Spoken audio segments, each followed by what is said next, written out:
تو یہ جو آج کل جس قسم کی فرقہ واریت پھیلائی جا رہی ہے نا، اس کی پوری بنیاد ہی بدگمانی پر ہے. اس کی بنیاد یہاں سے شروع ہوتی ہے کہ تمہارے جتنے بزرگ بابے مجتہدین سب کیا تھے، ان کو نہیں آتا تھا قرآن و سنت. آتا کس کو ہے؟ ہم کو. یہ یہاں سے شروع ہوتا ہے مسئلہ سارا، اور اس پہ پھر خوشنما لیبل لگائے جاتے ہیں، اچھے اچھے لیبل لگائے جاتے ہیں کہ حدیث، ہم تو صرف حدیث کو لیں گے، فلاں مجتہد کے قول کو چھوڑ دیں گے، فلاں کے قول کو چھوڑ دیں گے، فلاں کے قول کو چھوڑ دیں گے. اور پھر ایک امت کو بدگمانی، پھر وہی چھوٹے چھوٹے مسائل میں اختلاف، لڑائیاں. حکیم الامہ رحمہ اللہ تعالی فرمایا کرتے تھے کہ فرقہ پرستی کی ابتدا بدگمانی سے شروع ہوتی ہے، بد زبانی پہ ختم ہوتی ہے. پہلے اسلاف کے خلاف بدگمانی پیدا ہوتی ہے کہ وہ فارغ تھے علم سے، ہمیں پتہ ہے، ہمیں تو ساری حدیثوں کے نمبر یاد ہیں. یہاں یہ بدگمانی ہوتی ہے، اور پھر انتہا کہاں پر جا کے ہوتی ہے؟ بد زبانی. پھر ان کے خلاف آہستہ آہستہ بولنا شروع کرتے ہیں، ابے وہ تو ایسے تھے، ابے وہ تو یوں تھے، ابے وہ تو ان کو آتا کیا تھا، ان کو تو یہ، ان کو 17 حدیثیں آتی تھیں، اس طرح کی فضول باتیں. تو اس لیے کلمۃ حق ارید بہا الباطل، بعض چیزوں کے لیبل اچھے ہوتے ہیں لیکن ان کے پیچھے جو جذبہ ہوتا ہے، یا تو وہ کم علمی کی بنیاد پہ اخلاص ہوتا ہے مگر تفقہ نہیں ہوتا. اخلاص کافی نہیں ہے، تفقہ بھی ہونا ضروری ہے. اور بعض دفعہ اخلاص ہی نہیں ہوتا، فرقہ پرستی ہوتی ہے، مسلک پرستی ہوتی ہے. لیبل کیا لگایا جاتا ہے؟ قرآن و سنت کا. لیبل دلیل کا لگایا جاتا ہے، بس حدیث میں آیا، حدیث میں آیا. ہر آدمی بیٹھا ہوا یوٹیوب پہ حدیث میں آیا. بھائی اصول اور ضابطے ہوتے ہیں، کوئی بھی اٹھا کے پیش کر دو، کیمرے کے سامنے کتاب رکھ دو، یہ دیکھو حدیث. اتنا آسان ہوتا نا مسائل کا استنباط. تو یہ ائمہ کرام نے پوری پوری عمریں نہ کھپائی ہوتی اس کام میں، اور امت نے چند متعین لوگوں کو مجتہد نہ مانا ہوتا، ہر ایک کو مجتہد کہہ دیا ہوتا. امت نے چند متعین لوگ ہیں، انگلیوں پہ گنے جا سکتے ہیں. مدینہ میں 7 فقہا تھے، فقہائے سبع. تابعین میں جو ہے نا، تابعین میں بڑے بڑے 7 فقہا تھے جن کو فقہائے سبع کہا جاتا ہے. حالانکہ ہزاروں تابعین تھے، مگر ان میں فقہ میں مشہور کون تھے؟ صرف 7. انہی سے لوگوں نے کیا کیا ہے، انہی کا مسائل آگے چلیں. پھر وہ سمٹ کے جو مشہور فقہا ہیں وہ کتنے ہیں؟ 4. تو یہ 4000 کیوں نہیں ہے؟ 4 لاکھ کیوں نہیں ہے؟ اس لیے کہ امت جانتی تھی کہ یہ ہر نتھو پتو کا کام نہیں ہے کہ کوئی بھی امام کے پیچھے فاتحہ پڑھنی چاہیے، فاتحہ نہیں پڑھنی چاہیے. یہ سارے جاہل ہیں، الو کے پٹھے ہیں جو نہیں پڑھ رہے، یا وہ جو پڑھ رہے ہیں وہ الو کے پٹھے ہیں. یہ جاہل لوگ ہمارے باپ بنے ہوئے ہیں، یوٹیوب پہ بیٹھے ہوئے ہیں، ہمیں کیا سکھا رہے ہیں؟ دین. تو یہ ان لوگوں کو نہیں، چلو چاہے کتنے دلائل کے انبار لگا دیں، دلیل پیش کرنا حوالے اردو کتابوں سے چوری کر کر کے یہ کوئی مشکل کام نہیں ہے اس زمانے میں. اگر صرف حدیث کا ظاہر کافی ہوتا تو نبی صلی اللہ علیہ وسلم یہ نہ فرماتے. صحیح حدیث ہے، رب حامل فقہ غیر فقیہ، بہت سے لوگ علم کو جاننے والے ہوتے ہیں، علم کو سمجھنے والے نہیں ہوتے. صحیح حدیث ہے یہ، حامل فقہ، علم کا جاننے والا ہے مگر سمجھنے والا نہیں ہے. سمجھنے والے الگ طبقہ ہوتا ہے، مہارت بھی ہو بھرپور اور اس کو سمجھنے کی صلاحیت. اس کے لیے اصول فقہ کا پڑھنا ضروری ہے جو مجتہدین کا وضع کردہ ہے، اور امت صدیوں سے اس کو فالو کرتی آ رہی ہے. اب کوئی کہہ سکتا ہے کہ مجتہدین نے کون سے اصول فقہ کتاب لکھی؟ مجتہدین کے جو اصول ہوتے ہیں نا، اس کو بعد میں تحریری شکل میں مرتب کیا گیا ہے، تو انہی مجتہدین کی پیروی کی جائے گی، انہی کے فقہ کو فالو کیا جائے گا. اور امت اس کام سے فارغ ہو چکی ہے. اب امت کو مزید رفع الیدین کی تحقیق کی، امام کے پیچھے فاتحہ کی تحقیق کی ضرورت نہیں ہے. جو تحقیقیں ہو چکی ہیں سب صحیح ہیں، ایک کو فالو کرو اور دوسرے پر طنز نہ کرو. بس یہی طریقہ صدیوں سے چلا آ رہا ہے، اسی میں امت کی کیا ہے؟ خیر ہے. آپ نے اس کے علاوہ کسی اور طریقے کو فالو کیا، خدا کی قسم یہ امت کی خیر خواہی نہیں ہے. قرآن حدیث کے نام پہ بغض پھیلانا، نفرتیں پھیلانا، اور ایک دوسرے سے بدگمانی کہ میری سنت کے مطابق ہے، اس کی نماز، اس کمبخت کی نماز نہیں ہوتی، یہ سنت کے خلاف ہے، یہ اندھا ہے، یہ یوں ہے. اس کے علاوہ امت کو کچھ بھی نہیں ملے گا. اور ان سے نمازوں کا خشوع و خضوع کیا ہو جائے گا؟ بولو بھائی، برباد. تبھی دیکھو نمازوں میں تحقیقات آج کل بہت ہیں. کھڑا کر کے پوچھ لو رفع الیدین کی، وہ کہے گا صفحہ نمبر فلاں ہے، حدیث نمبر فلاں، پوری گھنٹے گھنٹے سنا دے گا. نماز پڑھتے ہوئے دیکھ لو اس کو، لگے گا ہی نہیں اس کے نماز کے انداز سے کہ اس کو اللہ کے سامنے کھڑے ہونے میں مزہ آتا ہے، اس کو سجدے میں لذت حاصل ہوتی ہے. اسلاف کی نمازوں میں بہت اختلاف تھا. پہلے اختلاف زیادہ تھا، اب کم ہے. اسلاف میں تو بہت، کوئی ہاتھ چھوڑ کے پڑھ رہا ہے، کوئی ہاتھ باندھ کے پڑھ رہا ہے، کوئی یہاں باندھ رہا ہے، کوئی ادھر باندھ رہا ہے، زور سے آمین، آہستہ آمین، سب چل رہا تھا. لیکن نمازوں میں ایک چیز مشترک تھی کہ جب وہ کھڑے ہوتے تھے تو دیکھنے سے لگتا تھا کہ یہ کیا کر رہے ہیں؟ نماز پڑھ. ان کو یہ احساس ہے کہ ہم اللہ کے سامنے کھڑے ہیں. اس لیے کہ یہ اس قسم کے جاہل لوگ جن کو بولنے کی تمیز نہیں ہے، یہ اس دور میں نہیں تھے. ہوتے تو حکومتیں الٹا لٹکا کے چترول لگاتی ہیں، کیونکہ امت اب یتیم ہے. کوئی خلافت نہیں ہے، کوئی حکومت نہیں ہے جو کنٹرول کرے، وہ بتائے کہ کون اہل ہے اور کون اہل نہیں ہے. تو جو اٹھتا ہے اپنی دکان کھول کے بیٹھ جاتا ہے، اور کتابیں سامنے رکھ کر کہ ہمارے بزرگ صرف یہ 6 ہیں. امام مسلم، میں نے سوال کیا تھا نا کہ اپنے بزرگوں کی فہرست تو پیش کرو، تو بزرگوں کی جو فہرست پیش کی، امام بخاری، امام مسلم، امام ترمذی. یعنی صدیوں سے کوئی بزرگ میں پیدا، یعنی ان کے بعد بزرگوں کا سلسلہ کیا ہو گیا؟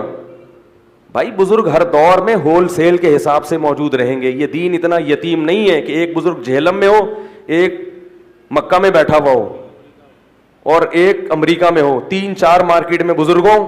اس کے علاوہ بزرگ کیا ہو گئے؟ امام بخاری کے دور میں ختم. یہ جو آج مسجدیں بھری ہوئی ہیں، یہ کیا انگریزوں نے محنت کی ہے جو اتنے لوگ مسجدوں میں آتے ہیں؟ بولو نا بھائی. آج سے پہلے جو مسجدیں بھری ہوتی تھیں، یہ انگریزوں نے محنت کی تھی، ہندوؤں نے یہ سب بزرگوں کی محنتیں ہیں جو مسجدیں بھری ہوتی ہیں. یہ سارے گستاخ رسول تھے. تو یہ مسجدیں کس نے بھری؟ آج جو مسلمان دنیا بھر میں رمضان کے روزے رکھتے ہیں، یہ سارے علماء اہل اللہ کی دعائیں، راتوں کو اٹھ کے اللہ سے مانگنا، لوگوں کو تبلیغ کرنا، ان کو گائیڈ کرنا. یہ ہر ایک دور بھی اگر ایسا ہوتا نا کہ بزرگ شارٹ ہو جاتے تو مسجدیں خالی. امت کو کھینچنا پڑتا ہے مسجدوں کی طرف، قربانیاں دینی پڑتی ہیں، راتوں کو اٹھ کے ان کے لیے دعائیں کرنی پڑتی ہیں، پھر یہ مسجد. ورنہ پروپیگنڈا دیکھو، فتنہ دیکھو. اس فتنے کے دور میں تو اسلام کو مٹ جانا چاہیے تھا. قادیانیت کا فتنہ جو ختم ہوا ہے ہندوستان سے، یہ کس نے ختم کیا ہے؟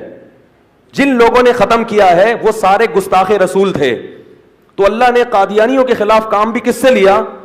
گستاخوں سے لیا. اور آج تک گستاخوں سے اللہ قادیانیوں کے خلاف کام لے رہا ہے. جاؤ لندن میں جا کے دیکھو جناب سہیل بابا صاحب اور ان کے والد کی محنتیں، کس قدر سخت فتنہ ہے قادیانیت کا لندن میں. اور اس فتنے کے مقابلے میں کھڑا ہوا کون ہے؟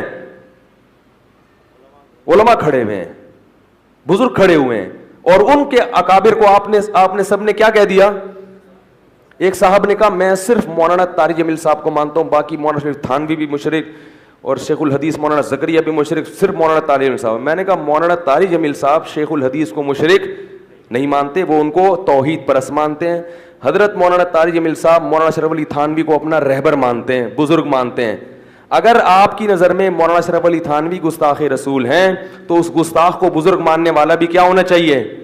تو آپ خام خواہ میں مولانا طارق جمیل صاحب کی تعریفیں کر کے قوم میں شو مارنے کی کوشش مت کرو.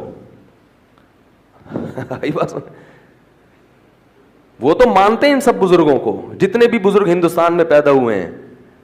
تو یہ فتنہ ہے. دلائل دیکھو، ہر عوام کو کے پاس علم کامل نہیں ہوتا. کوئی بھی دلیل کا لیبل لگا کے غلط کو صحیح اور صحیح کو غلط کر سکتا ہے.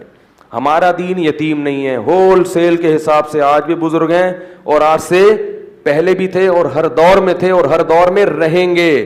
جو ان کے خلاف جائے گا وہ بزرگوں کی فہرست سے باہر ہوگا. کیونکہ حدیث میں آتا ہے من شذ عن جماعت المسلمین شذ فی النار، جو مسلمانوں کی جماعت سے الگ ہو گیا اللہ اسے قیامت کے دن الگ کر کے جہنم میں ڈالیں گے. یہاں جماعت المسلمین سے مراد فرقہ نہیں ہے، یہاں کیا ہے؟ عامت المسلمین. عمومی طور پہ مسلمان ایک طرف ہیں. اور آپ نے ابن تیمیہ کو بھی کیا کہہ دیا؟ گمراہ کہہ دیا. ابن قیم کو بھی گمراہ کہہ دیا. شاہ ولی اللہ کو بھی گمراہ کہہ دیا. مجدد الفسانی کو بھی ہندوستان میں انگریز کی تحریک کو ناکام بنانے والے, ان کی سازشوں کو ناکام بنانے والے شاہ ولی اللہ تھے اور مجدد الفسانی تھے. یہ دو بزرگ نہ ہوتے آج ہم بیٹھ کے ہندوؤں کی پوجا کر رہے ہوتے, گائے کے پیشاب پی رہے ہوتے ہم لوگ بیٹھ کے, یا پھر انگریزوں کے بوٹ پالش کر رہے ہوتے. اسلام تو مٹ گیا تھا انگریز کے آنے کے بعد. ان لوگوں نے محنتیں کی ہیں. آپ ہسٹری اٹھا کے دیکھو, تاریخ, گورے ان کا نام لیتے ہیں کہ ہمارے مقابلے میں کون کھڑا ہوا تھا, لیکن آپ نے ان سب کو کیا بنا دیا؟ بولو بھائی, گستاخ, گمراہ. وہ فلانے کو یہ خواب آ گیا تھا, فلانے نے یہ لکھ دیا تھا. نکالنے کو ہر ایک کی کتاب میں کچھ بھی نکل سکتا ہے. آپ کی مثبت سوچ ہے تو آپ اس کا اچھا مطلب لے کے جاؤ گے, اور بری سوچ ہے تو آپ کو کیڑوں کے علاوہ کچھ بھی نظر نہیں آئے. ایک بھینگا تھا نا, اس کے سامنے ایک شخص گیا, کہہ رہے ڈاکٹر صاحب کے پاس گیا ایک بھینگا, کہنے لگا مجھے ایک کے دو نظر آتے ہیں. ڈاکٹر نے کہا آپ چاروں کو یہ بیماری ہے؟ ڈاکٹر کو ایک کے کتنے نظر آ رہے تھے؟ 4. تو آپ کی آنکھ میں ہی اگر فالٹ ہو تو آپ کو کبھی بھی سیدھی چیز نظر نہیں. آپ الٹے کھڑے ہوئے ہو نا تو آپ کو ساری دنیا الٹی نظر آئے گی. اب آپ اشرف علی تھانوی کو بھی الٹا کرنے کی کوشش کر رہے ہیں رحمہ اللہ, آپ ابن تیمیہ کو بھی سیدھا کرنے کی کوشش کر رہے ہیں, آپ ہر ایک کو لگے ہوئے ہیں. تو آپ بہتر ہے کہ آپ یوں ٹرن ہو جائیں تھوڑے سے, تو آپ کو سارے کیا لگیں گے؟ سیدھے ہو جائیں, سیدھے لگیں. تو یہ فتنے ہیں, لیبل سب نے لگایا ہوا ہے. الحمدللہ ہم چاہیں تو ان کے کلپوں کے خلاف ایک ایک کلپ بھرپور انداز سے تیار کر سکتے ہیں. ایک مجھے لوگ کہتے ہیں آپ جواب دیں. میں کہتا ہوں بھائی میں اگر اس فیلڈ میں لگ گیا تو اصلاحی جو کام ہو رہا ہے, جو مثبت کام ہو رہا ہے, کتنے گناہگار ہیں جنہوں نے الحمدللہ توبہ کی ہے, میرے پاس کالز آتی ہیں, کتنے زنا سے بچے ہیں اللہ کے فضل سے, کتنے لوگ ہیں جنہوں نے زنا سے توبہ کی ہے, کتنے لوگ ہیں جنہوں نے بیانات سن کے بیوہ عورتوں سے شادی کی, الحمدللہ ان کے یتیم بچوں کو پالا ہے. ایک بیوہ عورت کا میرے پاس فون آیا کہ حضرت میں نے آپ کی وجہ سے میری شادی ہو گئی ہے. کہہ رہی میری شادی کا امکان ممکن نہیں تھا, ایک نوجوان آپ کے بیانات سنتا تھا, اس نے مجھ سے تیسری شادی کی ہے اور میرے بچوں کو بھی پالا ہے. تو اگر ہم بھی بیٹھ جائیں رفل دین ٹانگیں چوڑی اور جناب وہ چورن بیچنا شروع کر دیں, میں پھنکی دینے والا ہوں اور میں ابھی ان کو جو ہے نا ان کو بتانے والا ہوں یہ کتنے پانی میں ہیں, اور میں جناب یوں, اور یہ ڈرامے بازی ہم بھی شروع کر دیں تو 4 مکھنچو ہمیں بھی مل جائیں گے اور زیادہ واہ ہماری زیادہ ہوگی. ہم انشاءاللہ اپنی ذات سے نہیں اللہ کی رحمت سے امید کر کے کہہ رہا ہوں کہ ہم دلائل میں ایسے بخیے ادھڑنے کی صلاحیت رکھتے ہیں انشاءاللہ کہ سامنے والے کو فرار کا راستہ نہیں ملے گا. لیکن ہمارے بڑوں نے بھی ہم کو منع کیا ہے اور ہم بھی ان چیزوں سے بچتے ہیں کیونکہ ان سے فائدہ نہیں ہوتا, نفرتیں مزید پھیلتی ہیں. ایک میں جواب دوں گا پھر ایک جواب آئے گا, پھر میں جواب دوں گا پھر جواب آئے گا, پھر میں جواب دوں گا. وہ تو فارغ بیٹھا اس کام کے لیے. اس قسم کے لوگ ہیں نا وہ کیا ہیں؟ فارغ بیٹھے. ان کو دنیا کا سب سے بڑا مسئلہ ہے کہ اس امت رفع الیدین شروع کر دے, بس. ان کا سب سے بڑا مسئلہ کیا ہے؟ جو ہر ایک کی بات نہیں کر رہا, یاد رکھو, کسی مخصوص فرقے پہ نہیں طنز کر رہا میں, یہ ہرگز نہ سمجھے, مخصوص افراد پہ کر رہا ہوں میں. اور ہر مسلک ہمارے میں بھی ایسے لوگ ہیں جن کی سب سے بڑی خواہش ہے کہ پوری دنیا دیوبندی بن جائے. یہ ہمارے اندر بھی بعض لوگوں میں یہ خواہش ہے.